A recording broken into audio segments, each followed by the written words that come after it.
positions of the different agency. We'd like to hear first from Representative Kenneth Gatchalian for his sponsorship message. Thank you, Mr. Chair, and good morning, esteemed members of the committee and to all our resource persons today. House Bill number 2619 is anchored on the simple principle but important truth. Regulation is better than prohibition. Online gambling already exists, whether we like it or not, and Filipinos are participating through various platforms. The real question is how to stop it, but how to control it. The real question is not how to stop it, but how to control it responsibly. This measure establishes a clear, accountable framework for online gambling, one that protects consumers, prevents money laundering, and safeguards the youth and vulnerable.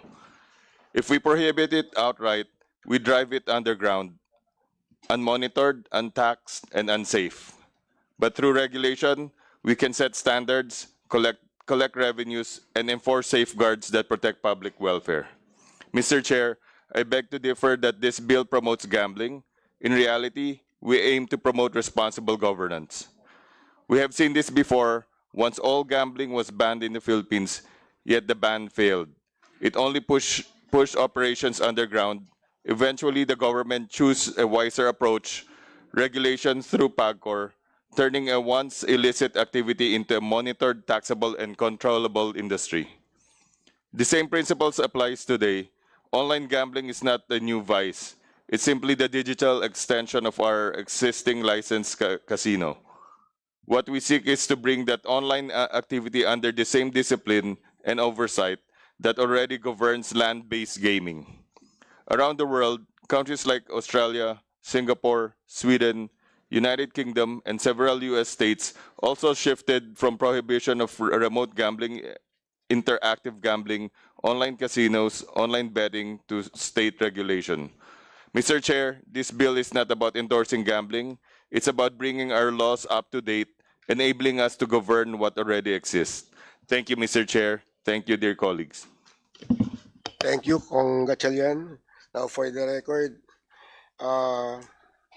just for the record, Congressman Nasal requested that his sponsorship message of House Bill number 1815 be explanatory note of House Bill 1815 be considered as his sponsorship message.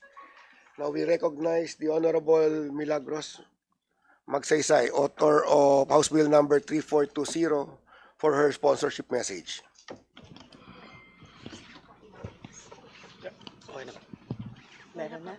It's okay na. This bill seeks to okay na. This bill seeks to prohibit online gambling and penalize related online gambling activities. Gambling has traditionally been considered a vice along with prostitution, illegal drugs, and pornography. It is deemed an inherently immoral activity, the clear opposite of a positive virtue. Gambling can stimulate the brain's reward system, much like drugs and alcohol, and this thus lead to compulsive gambling, already a form of an addiction. The social cost of gambling encompasses a wide range of negative impacts on individuals, families, and society as a whole. This includes financial strain, relationships, problems, mental health issues, crime, and increased healthcare and social services costs. Besides financial stress or hardship, it leads to relationship breakdown, often translated into family violence and criminality that a legacy of harm is transmitted intergenerationally. Much like any other addiction, these costs are often hidden or underestimated because they are not always immediately obvious or easily quantifiable.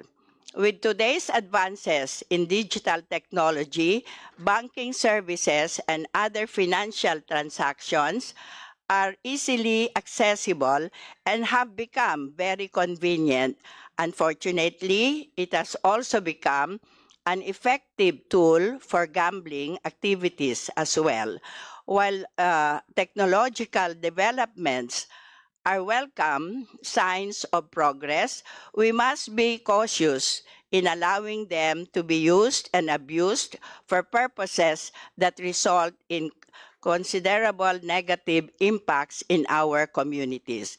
In view of the foregoing, the passage of the bill is earnestly recommended.